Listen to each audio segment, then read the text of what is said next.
আবারও ইসরায়েলকে হুমকি দিল ইরান। দেশটি জানিয়েছে তারা ইসরায়েলকে তাদের মতো করে যথাযথভাবে জবাব দেবে। এই হুঁশিয়ারি দিলেন ইরানের পররাষ্ট্র মন্ত্রণালয়ের মুখপাত্র ইসমাইল বাঘাই। ইসমাইল বাঘাই এমন সময়ে এই হুঁশিয়ারি দিলেন যখন বারবার আলোচনায় আসছে ইরানের অপারেশন ট্রু প্রমিস 3 এর কথা। 18 নভেম্বর ইরানের পররাষ্ট্র মন্ত্রণালয়ের মুখপাত্র বলেন, ইরানের বিরুদ্ধে ইহুদিবাদী শাসক গোষ্ঠীর সাম্প্রতিক হুমকি আন্তর্জাতিক আইনের পরিপন্থী এবং ইরান তার নিজস্ব উপায়ে এবং যথাযথভাবে এর জবাব দেবে।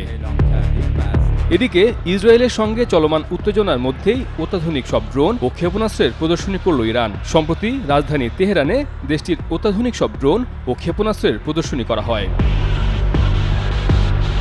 ইসরায়েলের সঙ্গে চলমান উত্তেজনার মধ্যে এমন প্রদর্শনী নেতানিয়াহু প্রশাসনের জন্য অনেকটা চাপের বলে মনে করছেন মধ্যপ্রাচ্য বিষয়ক বিশ্লেষকরা। দেশটির প্যারামিলিটারি রেভলিউশনারি গার্ড জানায়, এসব সমরাস্ত্রের মধ্যে এমন সব ক্ষেপণাস্ত্র ও ড্রোন রয়েছে যা সরাসরি ইসরায়েলি ভূখণ্ডে আঘাত হানতে সক্ষম। যুক্তরাষ্ট্রের জাতীয় গোয়েন্দা সংস্থার তথ্য মতে মধ্যপ্রাচ্যে সবচেয়ে বেশি সংখ্যক ও শক্তিশালী ব্যালিস্টিক ক্ষেপণাস্ত্র রয়েছে ইরানের কাছে। এ বিষয়ে ইরান জানায়, যুক্তরাষ্ট্র ও ইসরায়েলকে দাঁত ভাঙা জবাব দেওয়ার জন্য সবচেয়ে গুরুত্বপূর্ণ সমরাস্ত্র হল ব্যালিস্টিক ক্ষেপণাস্ত্র, যদিও তারা পারমাণবিক অস্ত্র ব্যবহারের বিষয়ে এখনও কিছু জানায়নি। ধারণা করা হচ্ছে ইসরায়েলের বিরুদ্ধে অপারেশন ট্রু প্রমিস 3 পরিচালনা করা হলে তা হতে পারে ইরানের আগের 2 দফা হামলার তুলনায় আরও ভয়াবহ, যা নেতানিয়াহু প্রশাসন অনুমানও করতে পারবে না।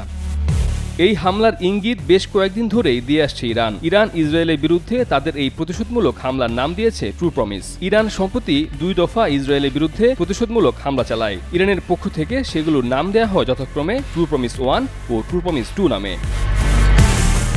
সম্প্রতি ইরানের ইসলামী বিপ্লবী গার্ড কর্পস IRGC এর সাবেক প্রধান কমান্ডার মেজর জেনারেল মোহসেন রেজাই জানান, ইরান ইসরায়েলের বিরুদ্ধে প্রতিশোধমূলক হামলার প্রস্তুতি নিচ্ছে। ইরানের কিছু সামরিক ঘাঁটিতে সাম্প্রতিক ইসরায়েলের বিমান হামলার কথা উল্লেখ করে সাবেক IRGC প্রধান কমান্ডার এবং এক্সপিডিয়েন্সি কাউন্সিলের বর্তমান সদস্য মোহসেন রেজাই বলেন, আমরা ট্রু প্রমিস 3 এর জন্য প্রস্তুতি নিচ্ছি।